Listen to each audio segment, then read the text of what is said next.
Suite à la vidéo autour du plaisir de manger qui pose un voile sur la joie d'être et en l'occurrence du fait de manger, quand bien même joie de manger, déconnecté de cette conscience du présent avec soi-même et avec l'acte de se nourrir en conscience qui pose un voile sur la joie d'être en conscience. Et donc suite à cette vidéo, Eric pose cette question en commentaire vidéo: peut-on être pranique et obèse?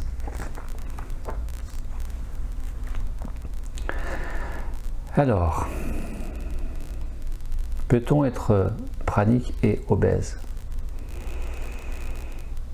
J'ai été assez surpris de la question quand je l'ai lue et j'ai demandé précision à Eric. Pourquoi cette question? Est-ce que lui-même est obèse? Est-ce que lui-même a des difficultés avec la nourriture?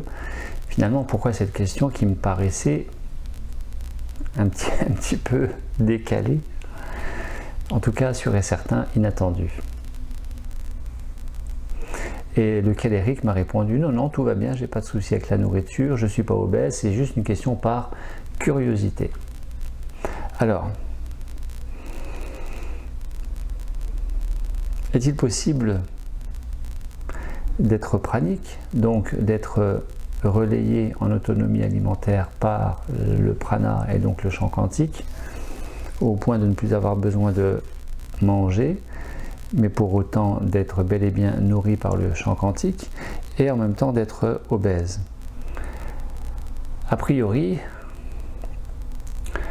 nous serions tentés de dire qu'il n'y a pas d'obésité possible, ni d'obèse sur la planète Terre qui soit pranique en même temps, puisque l'équilibre est réalisé par le corps lui-même dans ses superflus de densité physique et de matérialité psychologique qui auparavant, jusque-là, pouvaient entretenir une personne dans un embonpoint, voire une obésité. Eh bien, étant donné que nous avons tous une personnalité, nous avons tous un vécu, nous avons tous une banque mémorielle certaine que nous portons avec nous-mêmes au travers du corps, que le corps lui-même a son propre rythme métabolique, c'est-à-dire métabolisme basal élevé, dont vous brûlez facilement les calories, vous pompez facilement dans les réserves,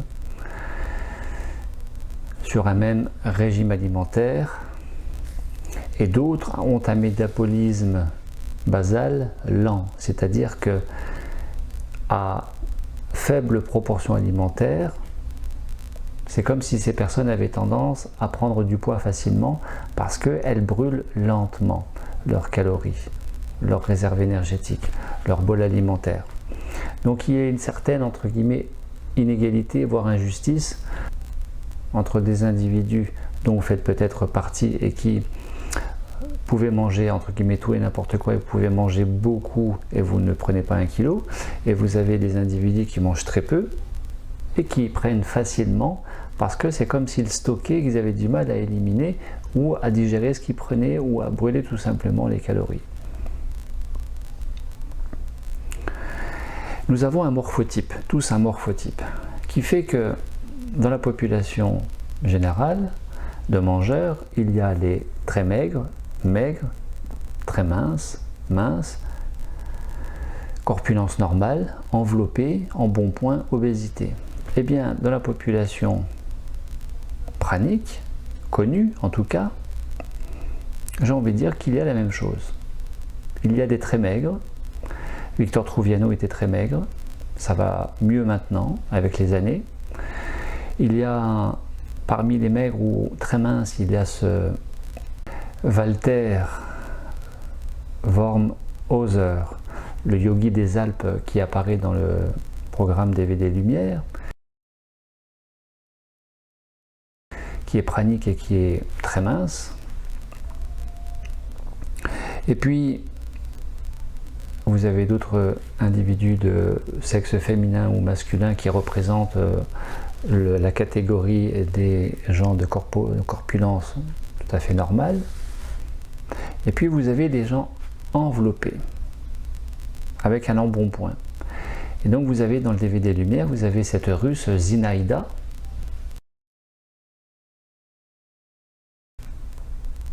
vous avez en France Michel qui est en Alsace et qui a un embonpoint certain et qui est pranique.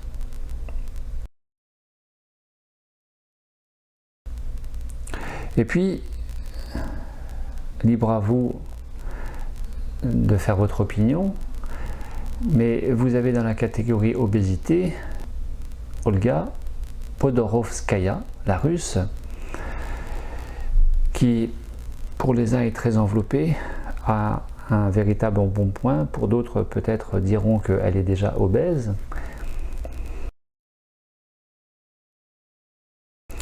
Mais après tout, quelle importance de situer les gens par rapport à leur apparence corporelle, situer les gens représentant la planète Prana. Quelle importance de situer les gens par rapport à leur apparence physique. Et c'est dans ce sens-là où je m'étonnais de cette question. Henri Montfort, que j'ai connu en 2012 et que je n'avais pas revu jusque 2016, et bien en 2016 je constatais qu'il avait quelques rondeurs en plus, manifestement, avec le même type d'habit. Je trouvais qu'il s'était un petit peu, entre guillemets, empâté, avait pris un petit peu de rondeur, mais nous disons aussi, parce que bien évidemment la question serait: ne mange-t-il pas en cachette ou ne mange-t-il pas de temps en temps un petit peu? Eh bien, absolument pas, j'en suis sûr et certain. Je m'avance, hein, mais il n'y a a priori aucun souci par rapport à ça. Et à l'image des Bouddhas ventripotents, eh bien, les formes généreuses sont aussi les formes de l'abondance.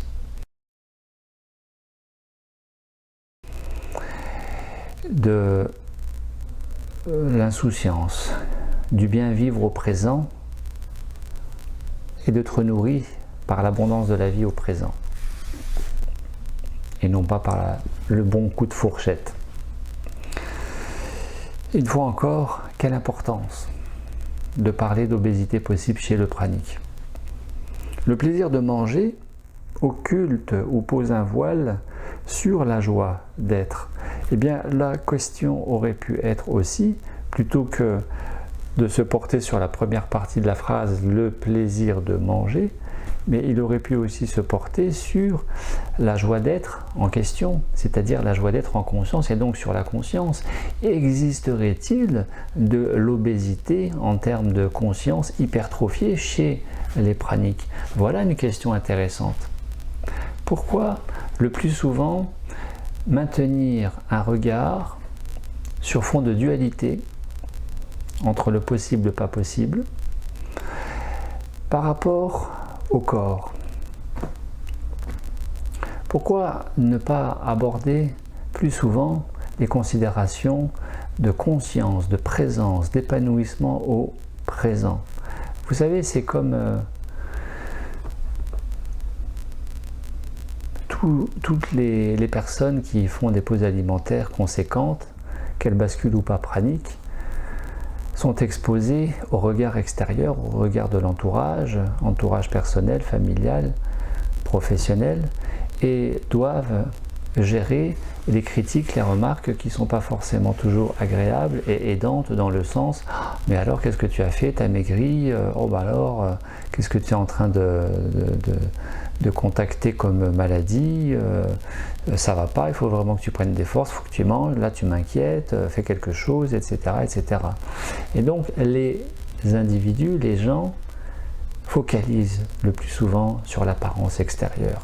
Alors ce n'est pas un reproche pour Eric, ce n'est pas une critique, mais c'est le constat qu'une fois encore, nous préférons parler du corps que du bien-être, de la conscience. Parce que certes, les aspirants au prana, les poseurs alimentaires, les personnes qui pratiquent la pause alimentaire et qui maigrissent, ça fait énormément de bien. Donc alors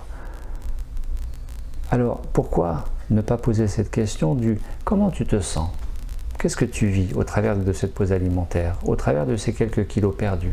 Comment est-ce que tu te sens? Comment est-ce que tu vis ça? Est-ce que tu es heureux, heureuse? Est-ce que tu as gagné d'autant en bien-être, joie de vivre, soulagement? Comment vont tes articulations? Comment va ton dos? Etc. etc.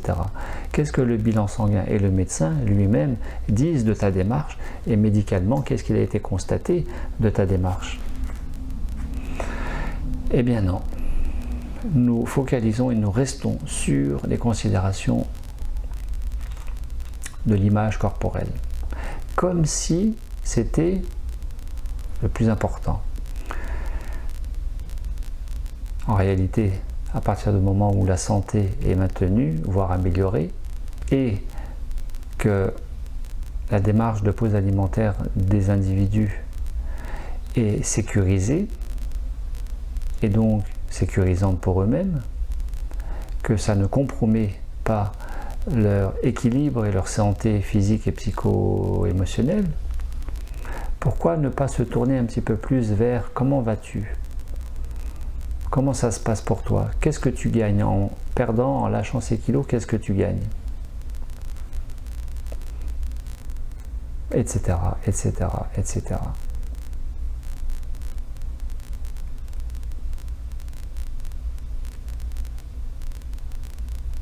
Donc voilà, pour Eric, peut-on être pranique et obèse? Eh bien, a priori, oui.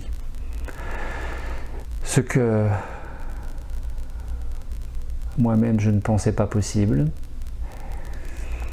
à l'image de Olga, de Zinaïda, et peut-être d'autres personnes inconnues, parce que de rester dans la discrétion, dans le silence, et de ne pas apparaître